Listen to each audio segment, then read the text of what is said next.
জীৱনটোত বহুত কষ্ট পালোঁ। কিছুমান আপোন বুলি ভবা মানুহে যে ইমান আঘাত দিব পাৰে সেই কথা সেইখিনি সময়তহে উপলব্ধি কৰিব পাৰিছিলোঁ, যেতিয়া নিজকে শেষ কৰি দিয়াৰ কথা পৰ্যন্ত মনলৈ আহিছিল। কিন্তু আকৌ ভাবিলোঁ, মই কিয় নিজক কষ্ট দিম? যিবোৰ মানুহে মোৰ লগত বেয়া কৰিছে তেওঁলোকে কষ্ট পাব।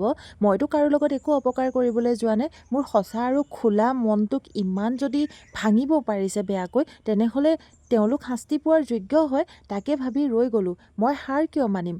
আৰু সেয়ে জীৱনৰ যুদ্ধখন এনেদৰে চলাই গৈছোঁ। দুদিনীয়া জীৱন হয়, যিকেইটা দিন জীয়াই থাকিম এনেদৰে নিজে কষ্ট কৰি যাম। কিন্তু এটা কথা দুখ লাগে যে যেতিয়া কষ্ট কৰি যাওঁ, কিবা এটা সফলতা পাবলৈ হয়, তেতিয়াও কিন্তু মানুহবোৰে হিংসা কৰিবলৈ আৰম্ভ কৰে। কিয়?